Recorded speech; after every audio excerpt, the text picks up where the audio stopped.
Good morning. For those who don't know me, my name's Kyle. I'm the lead pastor here at the church, and it's my privilege always to get to come and be with you and open up the Bible and share with you some thoughts and reflections. But before we get into that, I just want to ask the quick question of, have you ever had a situation in which you were expecting one thing only to find something else completely different? Maybe you've had one of those experiences where you've gone to a party you thought everyone was supposed to dress up for, and you found out either you're the only one who did, or perhaps the only one who didn't, and either way you felt a little bit foolish. I've been there. Usually I'm the underdressed one at every party. Maybe you've had one of those things where you've sort of had an opportunity to see someone, and you have a set of expectations of what they're going to be like. And then when you go and meet them, your expectations are totally off. Like they are just a totally different human being than the person you went to interact with. For me, one of the most unexpected things came this past fall when I ordered something for our house. In August, we were anticipating some moving around of furniture, and so we decided we needed to buy this new wardrobe to go in the corner of our kitchen. And that's because we have a lot of craft supplies. My wife works with preschool and elementary age kids. I have a daughter who is now dedicated to the cause of wanting to be an engineer, and crafting and taking things apart and putting them together is the way that she thinks she's going to accomplish that. So we have sort of craft supplies and right now tools and taking apart electronics all over our kitchen. But in August, we're like, we need to house something for this. And so we ordered this huge wardrobe that we were going to stuff all of our supplies into so it could look nice in the corner of the kitchen. And that was in August, expecting sort of a mid-September delivery date. Now, as we all know, delivery dates have been a little bit dodgy as of late, especially if you have ordered anything for your home or for work. You know that you just don't know when it's going to get here. And so I was okay when mid-September came and our package hadn't arrived, but I looked and tried to track it and discovered that it was still back in China. But I went, okay, understandable. It's moved from the factory to the port. We're going to get this somewhat soon. Well, our 6-week wait for our wardrobe ended up rolling into being over 14 weeks of shipping, but I finally got the shipping notice. It had arrived in Richmond, and I was excited. We're going to get our package the next day, and so I came to work and waited, sort of waiting for that notification to pop up that the package has been delivered, and then lo and behold, about 4 o'clock, get the notification, the package is on our doorstep. Yes. So I raced home, pulled in the driveway, and there was nothing there. Porch pirates, right? Like that's what I'm thinking. I'm thinking somebody's come, they've seen the package on the doorstep and pulled it inside. And so I kind of head in with my head hung down low. I'm a little bit frustrated, but as I'm looking down at the ground, there I see a package. My wardrobe had arrived. Just wasn't quite what I expected. So I've brought my wardrobe for you today, and I have it right here. Got a picture of it for you. The lovely company sent us a necklace that says, "Good luck." This is my great big wardrobe in which I'm going to house all my craft supplies. I mean, this was a letdown. I'm not going to lie. I was so displeased with the fact that this arrived. Fortunately, PayPal's great. They returned our money, but I was just so choked, right? Like I had expected one thing, got all excited, only to be let down with a good luck necklace that on the shipping label cost $1.50 to send. What a bummer. But we've all had different sorts of things, right? Where we've expected one thing only to arrive and find something totally different. And sometimes it's great. Sometimes you get dragged to a movie or something and you got those low expectations, and then it ends up being a great film and you just love it and can't help but rave about it. There's other times, again, where maybe you meet someone and it's a letdown. Maybe you met your hero in some sort of capacity and then they end up being kind of a jerk. Unmet expectations, sometimes exceeded, sometimes falling way behind, is sort of the theme of what we're going into as we study this next section of Scripture. We're continuing on as a church in our study of the Gospel of Matthew, looking at the life, the teachings, the influence of Jesus. And we've come to this part in the Gospel of Matthew where we start to see how people's expectations of Jesus end up being a little bit different than what people were anticipating. We see that Jesus ends up sometimes exceeding expectations, and sometimes people end up saying, this guy far from meets our expectations. He completely blows it. He fails it. We don't want anything to do with this guy. Over the next 3 chapters, we're going to see all sorts of explosive reactions to the person of Jesus. And today, in the section of Scripture we're studying, we're going to see sort of 3 typified reactions to who Jesus is. If you've got a Bible, join with me in Matthew chapter 11. And we're actually going to look at this whole chapter, verses 1 to 30. I'm not going to go through every single part of it. There's just so much to unpack here. But what I want us to do is look at it to see sort of the 3 big ways that we see people respond to Jesus, so that we can consider now at the front end of this section that we're going to be studying over the next couple of months, where we can see what our reactions are, what our responses are to Jesus, and consider where our heart's at now, so that as we go forward and journey through Matthew here in chapters 11 to 13, to see how our hearts can be changed. And my hope is that by the time we're a few months down the road, a couple more chapters deep in studying the life of Jesus, that our reactions to Jesus will be far healthier and more life-giving than the ones that we're experiencing today. Now, as we come to this part, we have to remember sort of what's taken place before this. At this point in the Gospel of Matthew, we've had Jesus has been born, and we just celebrated that at Christmas time, and then he's grown up. We fast-forwarded sort of 30 years to this place where he goes and he gets baptized by this prophetic voice, this guy named John the Baptist, and then he goes out and he starts doing all of this teaching and all of this healing. In Matthew chapter 5 to 7, we looked at the greatest speech ever given, which is the Sermon on the Mount, this incredible set of teaching where Jesus has said all these things about how humanity should live, how we can operate so that we can flourish, what it will look like for God to rule and reign over the world, and how things can be and will be one day. And then he's gone from there to start making it happen. He's gone out into all sorts of communities over a several-month period of time, and he's healed people. He's raised a girl from the dead. He's cast out demons. He's confronted religious leaders. He's challenged people who are from different faith views. He has really come, and he's started to create all this commotion. As he brings about God's kingdom, Jesus gives a lot of people things to react about.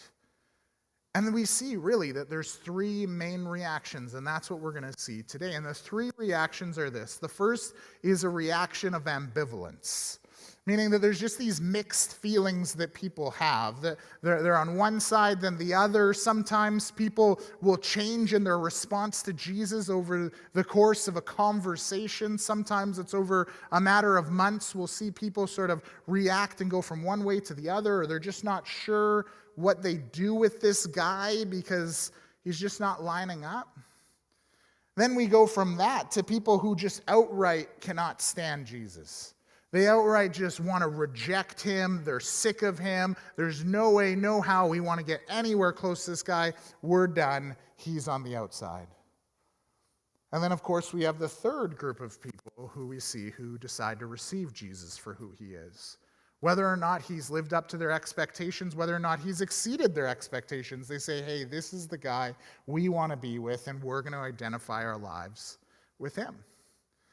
And in these few verses, from verses 1 to 30, we'll actually see all three of those responses. And my hope as we look at these is we can consider, where is my heart right now? How am I responding to Jesus in the moments that are taking place as I've gone through the Christmas season, as I've come into a new year, as I prepare for what is to come? Where's your heart? What's your reaction to Jesus?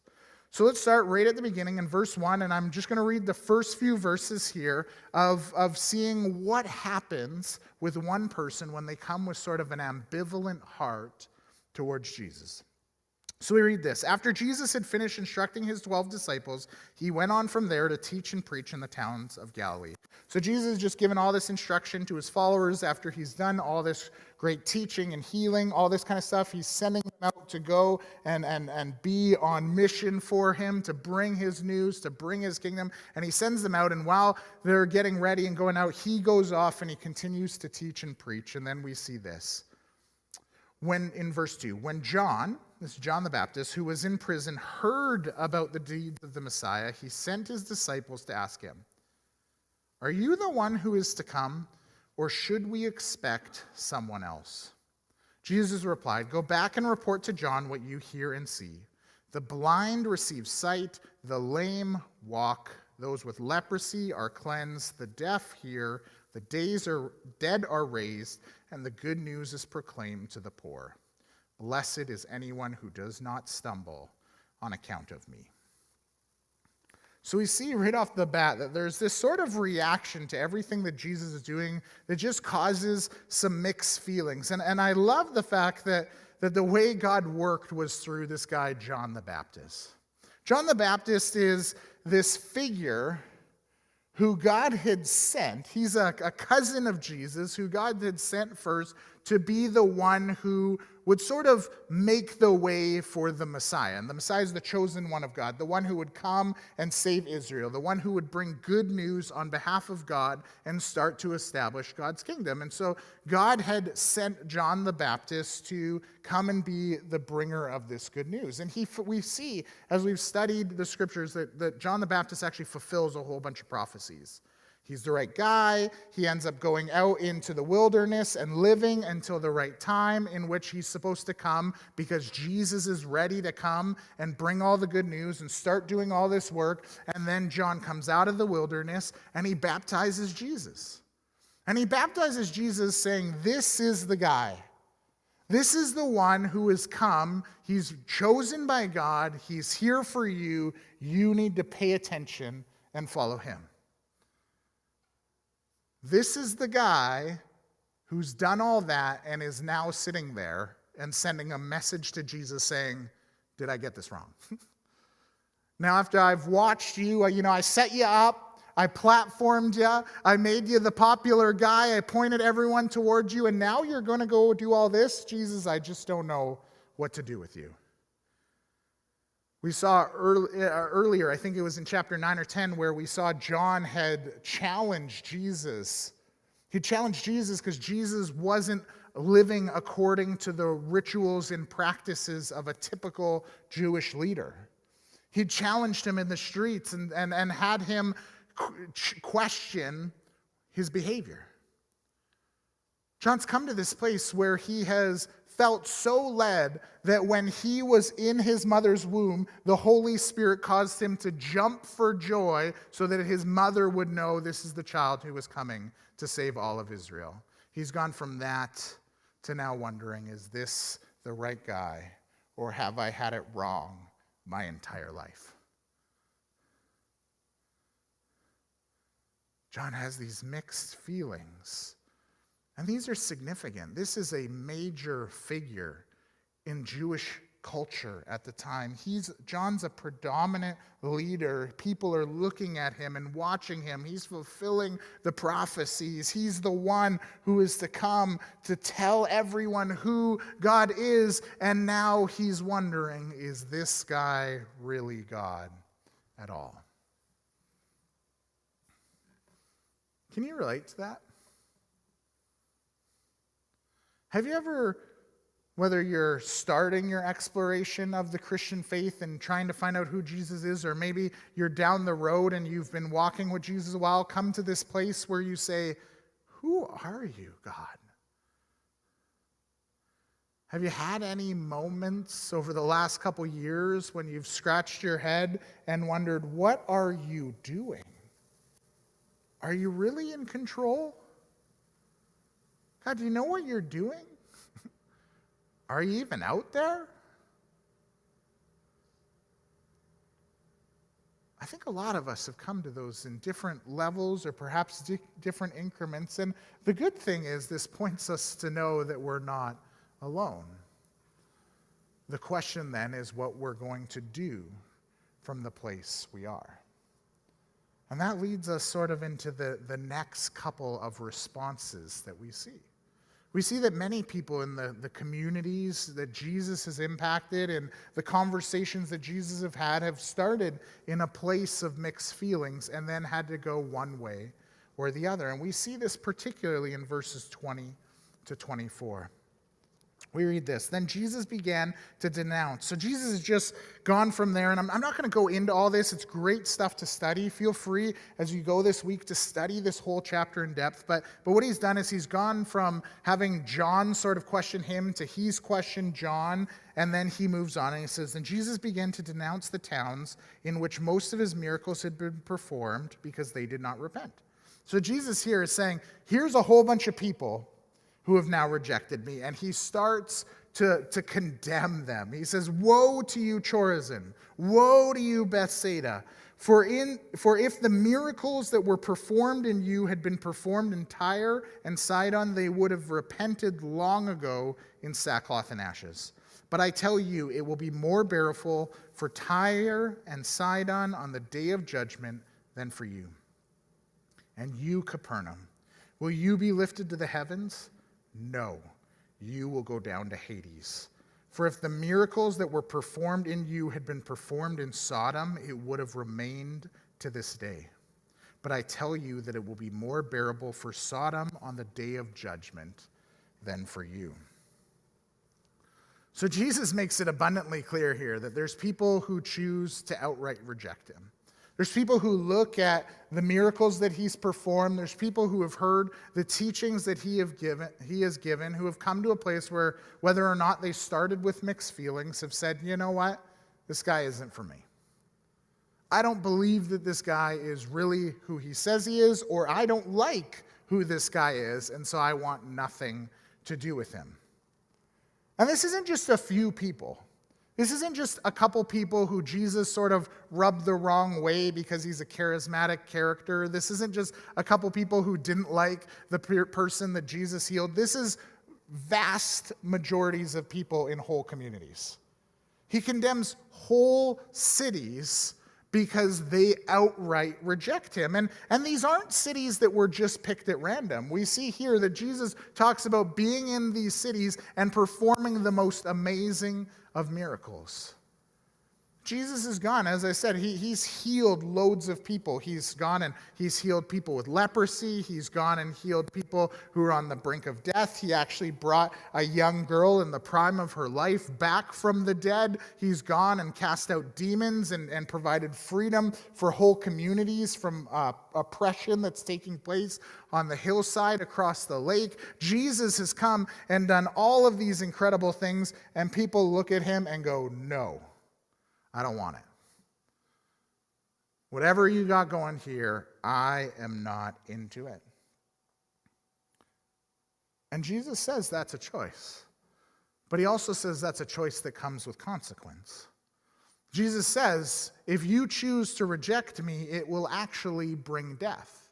Notice he says to the people of Capernaum that they will go down to Hades. And what he means by that is that they will experience death and separation from God because they've rejected his presence.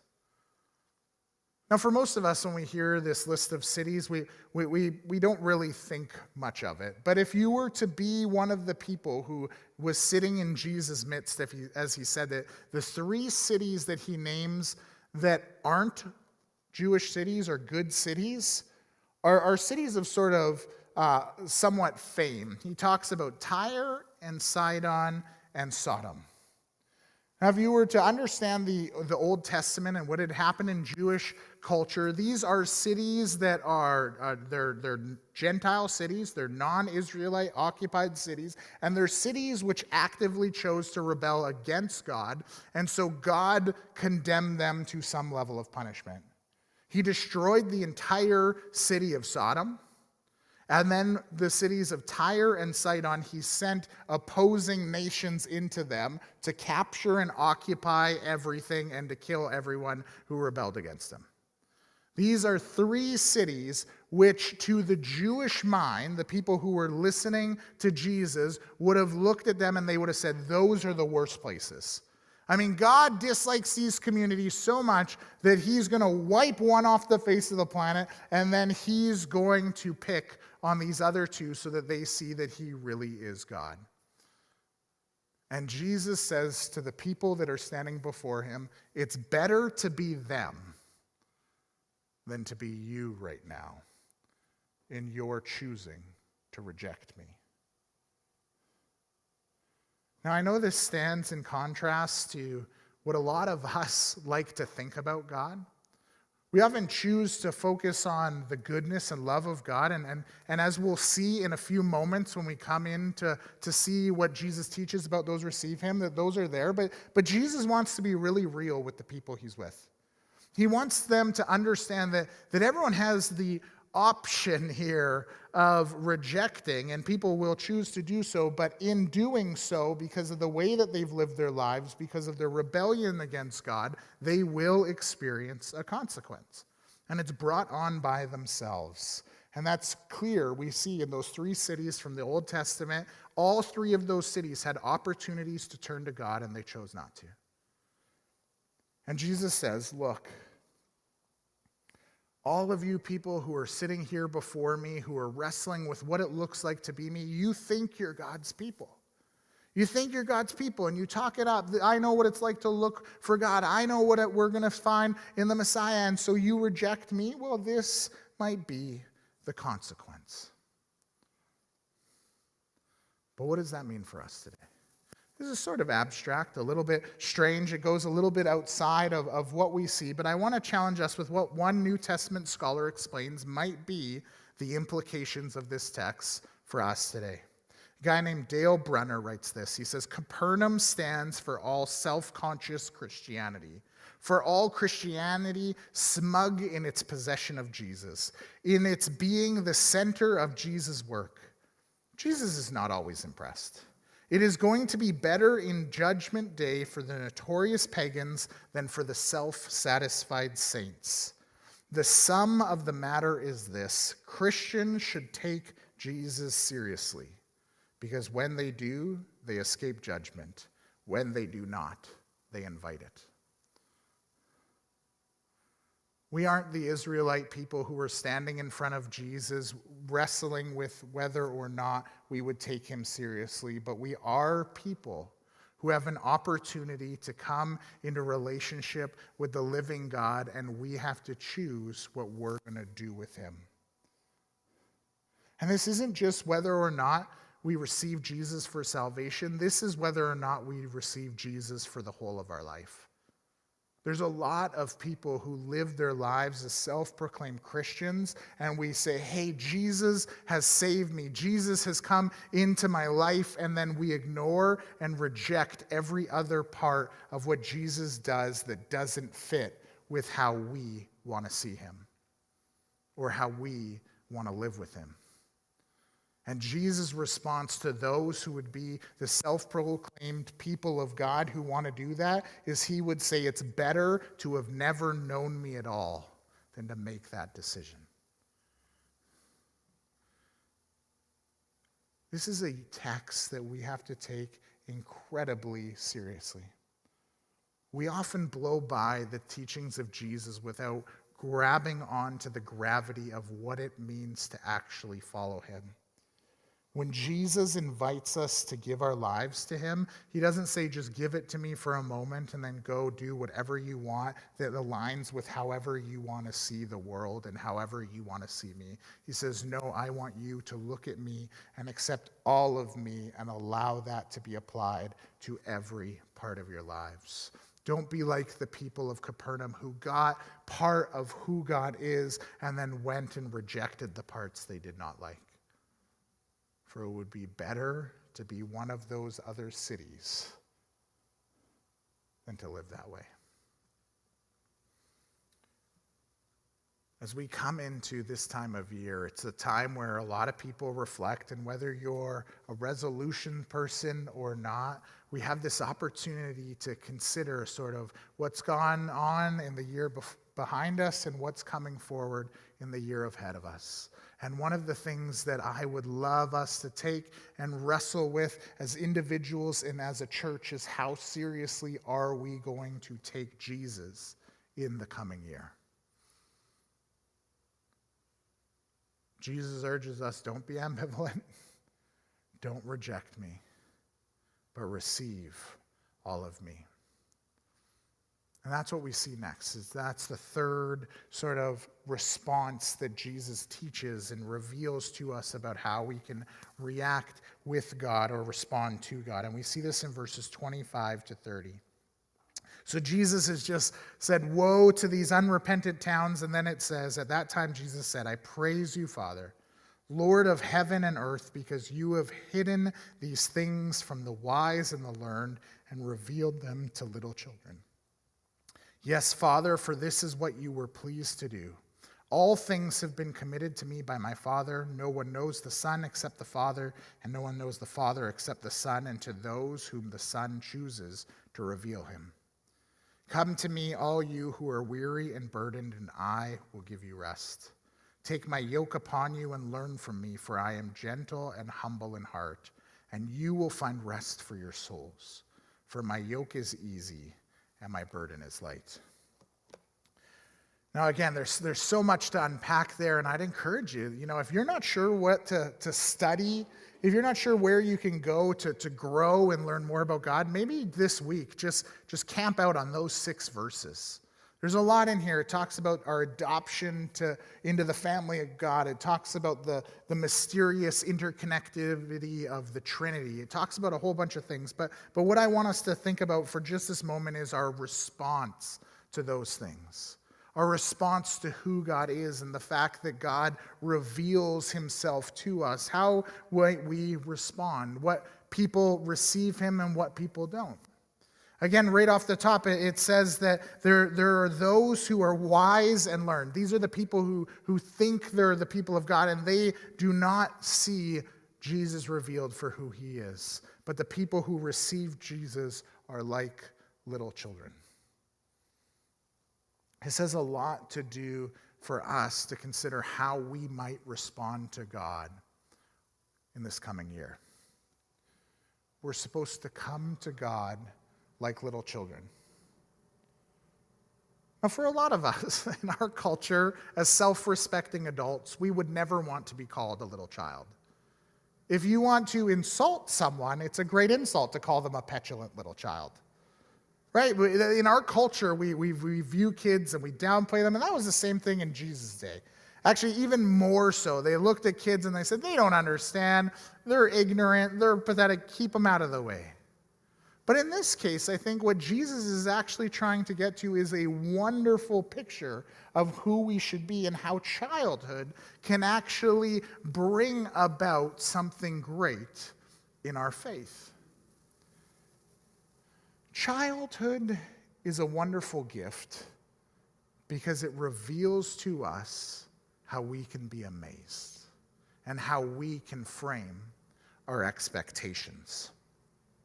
This week, there was this funny thing that happened on our street, and that a whole bunch of kids were playing in our front yard. Our front yard has become sort of this place where all the girls on our street just come and hang out, and they come and play, and it's this awesome thing. There's like 7 or 8 girls, and they all come play on the front lawn. And on Friday, they were all playing, and it was garbage day, and the garbage truck started to come up the street.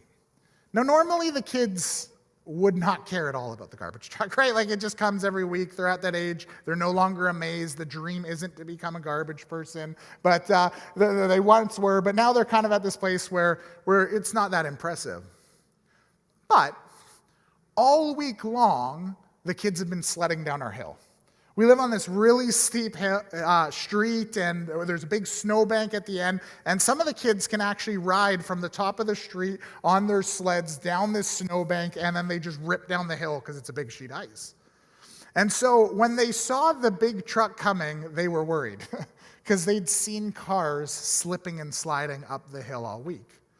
And sure enough, as the garbage truck pulls up the hill, you just see it starting to, kind of careen side to side, and there is cars on both sides of the street, right? It is just this horrifying thought. And what's even worse is normally there's a turnaround at the top of the street, but it is a giant snowbank. There is nowhere for this truck to go. And so the kids are sort of just sitting there watching in horror. All these girls have gone silent. They're just watching as this truck starts to slide up and down the street, and it does manage to pick up the garbage cans, and then it tries to figure out how it's going to turn around, but it can't. So it reverses down the street. And you hear the kids be like, well, what's going to happen to all the garbage on this side of the street? Like, how's it going to get that? And then as they see him back up, they start kind of booing the garbage man. They're just like, oh, you can't get it. Oh, why don't you get out of your truck and move the garbage cans? And like the kids are sort of chirping at the garbage man and kind of yelling at him. That is until he gets to the bottom of the street, where he makes like a 78-point turn and then reverses up the hill, slipping and sliding all the way. Well, suddenly, the kids were amazed. This guy went from 0 to hero in one reverse up an icy hill. The kids start chanting and cheering for the garbage man. We have this whole herd of kids standing there as he goes by, being like, yeah!